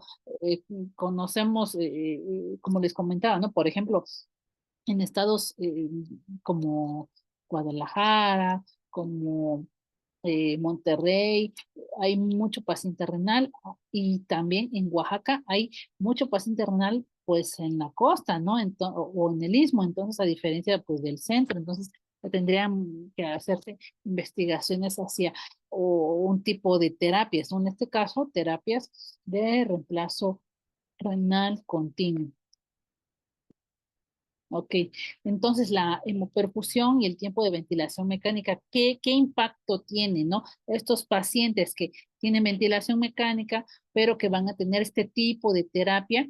Bueno, también hubo un estudio que los analizaron, determinaron si había alguna diferencia o algún impacto de estos pacientes que tienen ventilación mecánica que necesitan este tipo de terapia renal.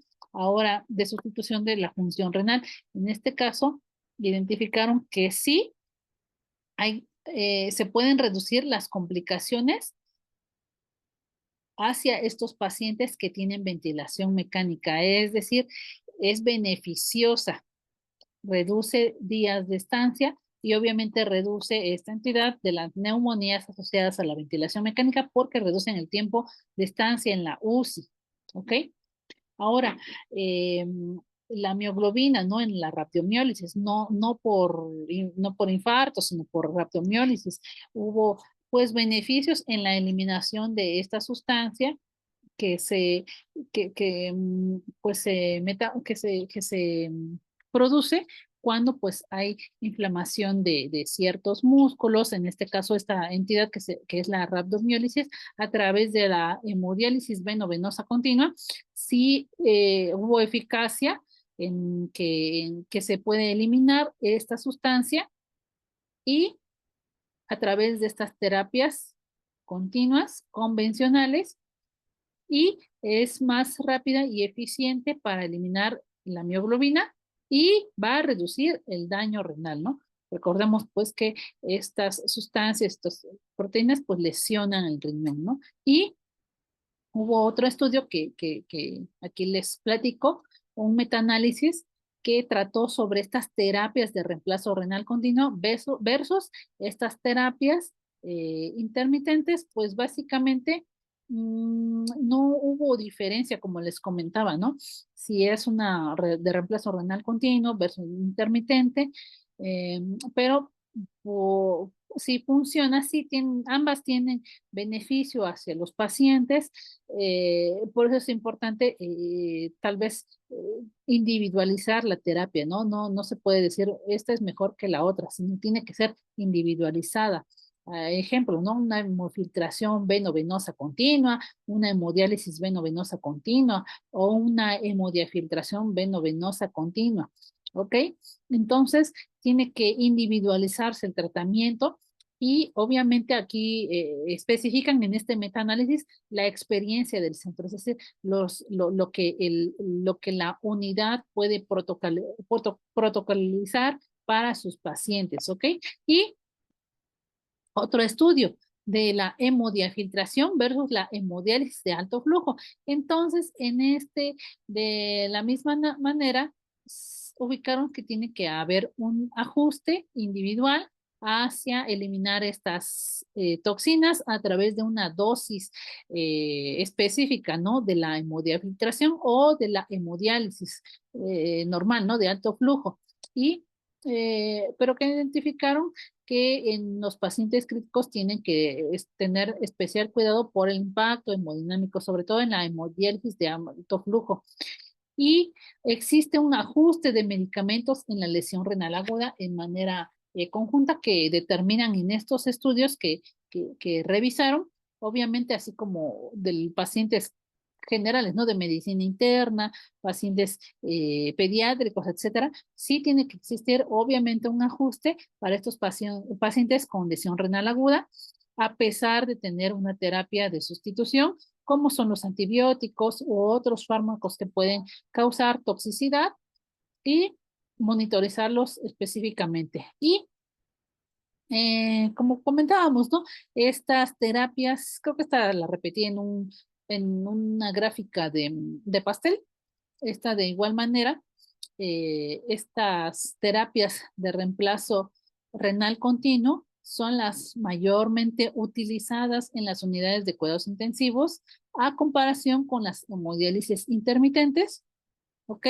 Entonces, esas están sobre un 56% y las hemodiálisis sobre un 43%, pero como decía este otro estudio, tiene que hacerse, ¿dónde está?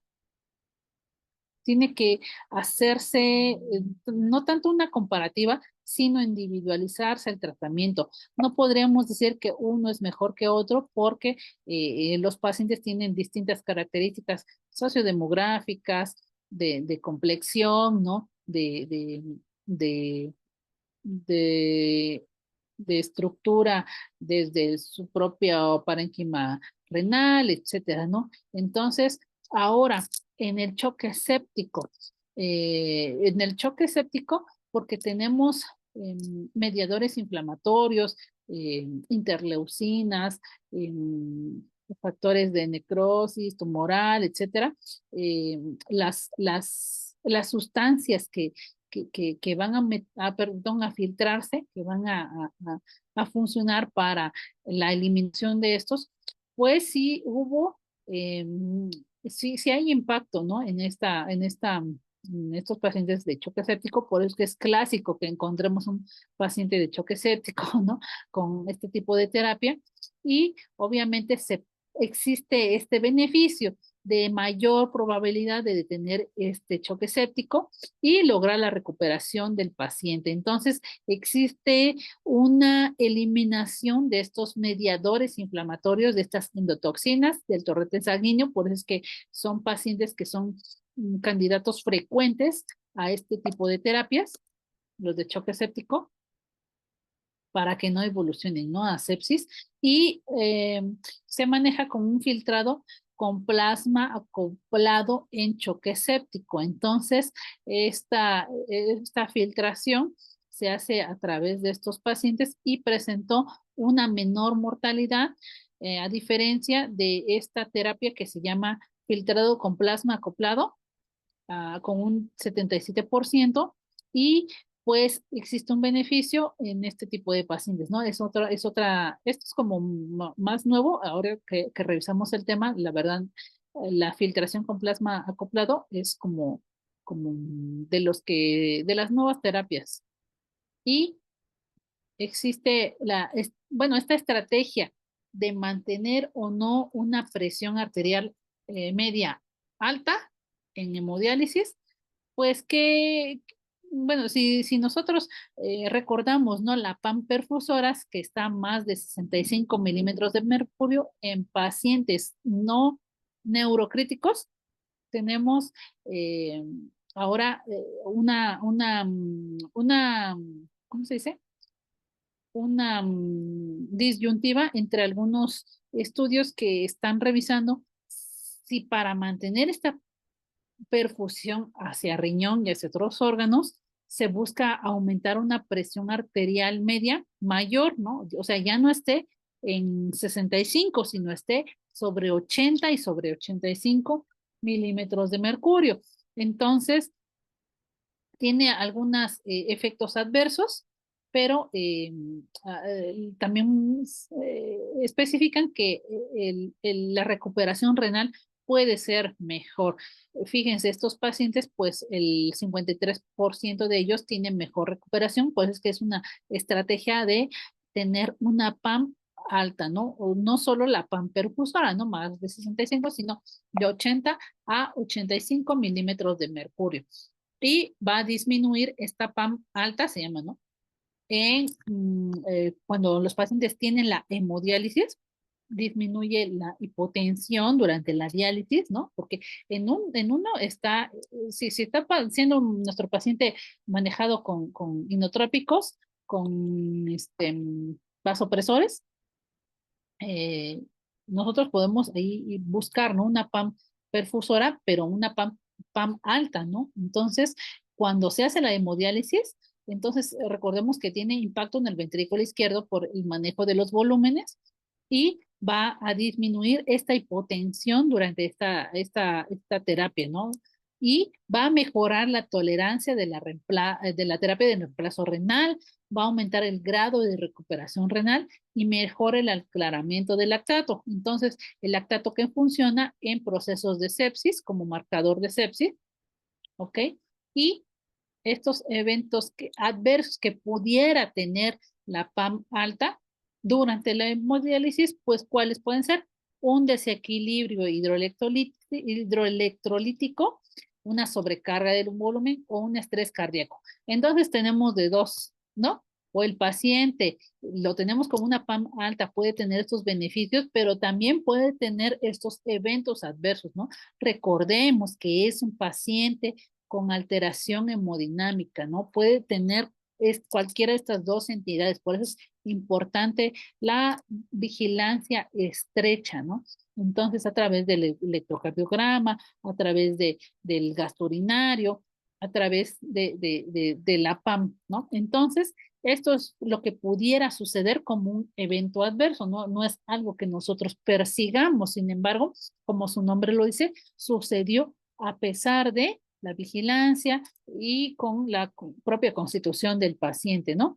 Y existió este estudio que les platicaba al inicio de esta introducción, con el estudio STAR aquí, con el inicio de la terapia de reemplazo renal. Bueno, si se necesitaba un inicio acelerado, un inicio estándar, cuando todavía no se han determinado los criterios como un paciente de lesión renal aguda, pero que creen que no hay diferencia entre ubicar a un paciente que necesita la terapia de reemplazo renal, de reemplazo, y a través de hemodiálisis o de reemplazo lento, o si esta terapia puede ser de manera precoz o de manera tardía, no hay una diferencia, ¿no? En la mortalidad vienen a ser pacientes que pueden tener la misma evolución. Y bueno, ahora de lo que a nosotros nos compete, ¿no? Hacer un balance de líquidos, llevar el control de líquidos, tener pues cuidado en este régimen restrictivo de líquidos. Son pacientes que a lo mejor tienen soluciones calculadas de manera muy restrictiva. Ejemplo, ¿no? Una solución de cloruro de sodio al 0.9% o 0.45% para 100 mililitros para 24 horas, ¿no? O incluso puede haber 50 para 24 horas, ¿no? O sea, como para la solución base, ¿no? Pero pues aparte tiene aminas, tiene sedación, tiene analgesia, o sea, tiene que vigilarse los ingresos de los líquidos, ¿no? Entonces, ahora se hace a lo mejor algún ajuste, ¿no? También medicamentos, como veíamos. Ahora puede tener una reducción de estas complicaciones porque hay menos sobrecarga de volumen, existe un mejor manejo en la oxigenación y ventilación en pacientes que tienen ventilación mecánica, una posible mejora en la recuperación de la función renal. Y bueno, creo que nos falta poquito, como vamos de tiempo. Pues sí, ya casi, entonces para no pasarnos del tiempo. Entonces, esta significancia de la terapia con técnicas de reemplazo renal en la UCI, tienen que, estas terapias, pues ya siguen todavía en protocolos de mejora. Estos pacientes tan complicados que tienen una evolución beneficiosa cuando tienen estas terapias, así lo ha demostrado la evidencia, pero tiene que ser individualizado el tratamiento, ¿no? Como comentamos, ¿no? Tal vez a nivel crónico hay diferentes criterios que seleccionan si es una diálisis peritoneal o una hemodiálisis, pero esa es la pacientes crónicos, ¿no? Ahorita que estamos hablando del paciente crítico, estas terapias que son tan evolucionadas para este tipo de pacientes, para su padecimiento, pero lo que se procura es la preservación del órgano, ¿no? Porque todavía sí hay posibilidad de recuperación, hay pacientes que en la experiencia de las unidades que lo reportan, pues ha habido recuperación de esa lesión renal, ¿no? Y obviamente, pues puede tener algunas situaciones, ¿no? Que acuñan de manera integral al paciente, ¿no? Pero estas combinaciones de las técnicas, pues sí son beneficiosas porque, pues dan mayor sobrevida, ¿no? Aumentan disminuyen la mortalidad y cuando se combinan estas terapias, la de hemoperfusión y de la hemodiálisis, pues pueden ser útiles, tal vez no se arriesgan a través de estos estudios que dicen que no hay diferencia entre hacerlo tardío o hacerlo temprano, pero si se escoge y se lleva la correcta terapia de hemodiálisis, impacta, ¿no? En la sobrevida de los pacientes. Y en estos casos, como ya les platicaba, ¿no? De la rapiomiólisis, tiene mejor pronóstico, reduce el riesgo de lesión renal. En estos pacientes también con cardiopatía isquémica, creo que ya podríamos decir que los pacientes que tienen un soporte, por eso que es una terapia de soporte vital, o sea, no es nada más el ventilador, sino también estas terapias son soporte vital, ¿no? Porque procuran el funcionamiento del órgano. Aquí creo que me regresé. Bueno, y estas terapias, pues de manera general, si funcionan, ¿qué recomendaciones podríamos tener? Cuidado de los catéteres, cuidado del control hídrico, del manejo de líquidos y el manejo hidroelectrolítico, ¿no? La enfermería es quien maneja electrolitos concentrados, quien maneja medicamentos, eh, quien hace aspiración de secreciones, quien maneja el ventilador, quien monitoriza la uresis, no es nada más vaciar la bolsa colectora de orina y ya, ¿no? O sea, tendremos que revisar las características, la cantidad, si tiene solutos o no tiene solutos, el trayecto del circuito cerrado de la bolsa colectora de orina que está conectado a la sonda.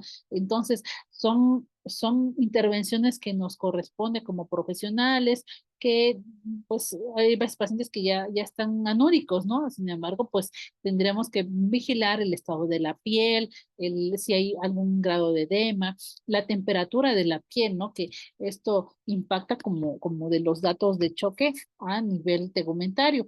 Y pues, ¿qué podríamos terminar para comentar?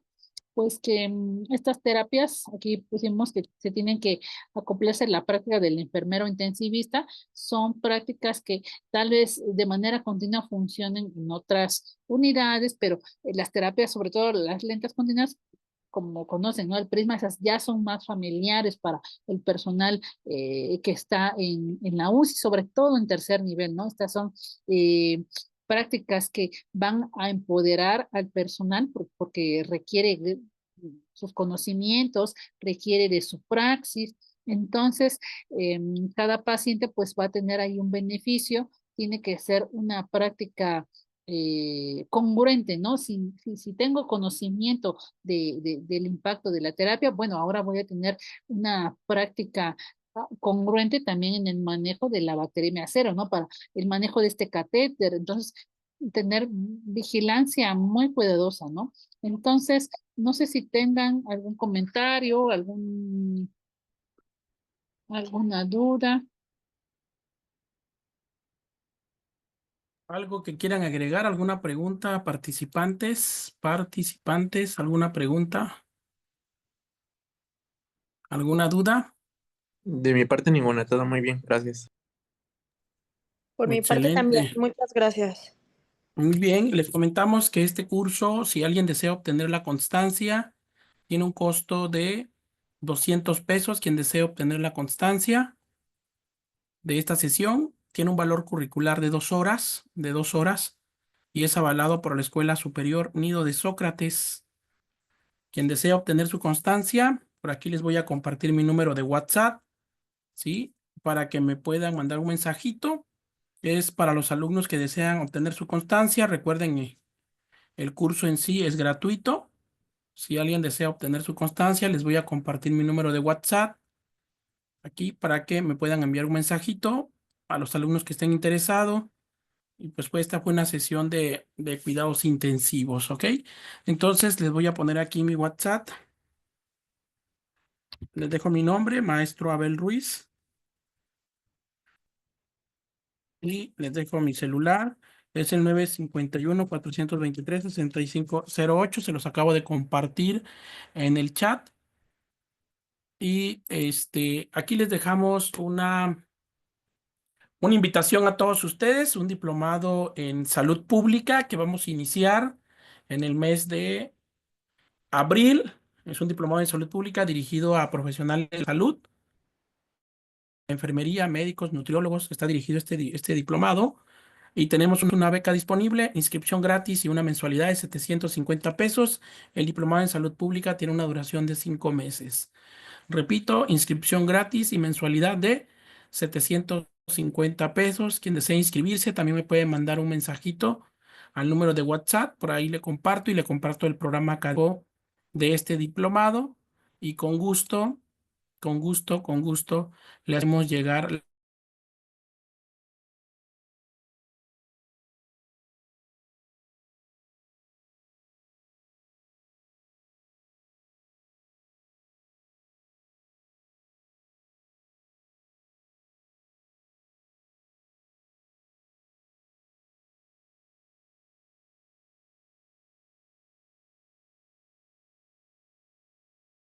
Ok, por ahí me salí. Tuve una pequeña,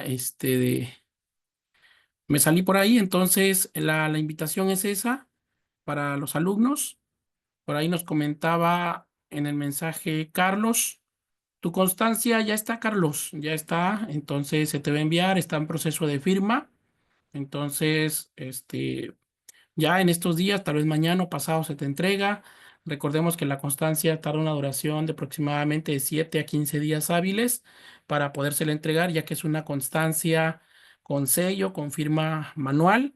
No es una constancia que ya esté el formato, te ponga tu nombre y se te manda, como muchas instituciones acostumbran a darlo. Nosotros no, nosotros es una constancia que va firmada por nuestra directora, doctora María Luisa Matus Pineda, y por eso tarda un poquito. Pero hoy me entregaron un bonche de constancias. Voy a revisar, Carlos, pero no te preocupes. De hecho, me imagino que tú vas a querer que se te mande en original. ¿Así es, verdad, Carlos, o no? Que se te entregue en original, en conjunto con tu diploma. Pero sí, de todo modo te lo mandamos escaneado, sin problema alguno, se te va a enviar escaneado. Entonces ya está, por eso no te preocupes.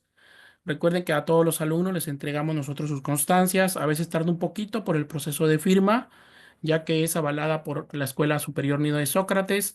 No es avalado por Agencia de Enfermería La Guadalupana, eso debemos dejarlo claro. Es avalado por una universidad, ¿sí? Quien va a dar la constancia. Igual el diplomado es avalado por la Escuela Superior Nido de Sócrates. Pues bueno, no sé si tienen alguna pregunta, alguna duda, algo que quieran comentar.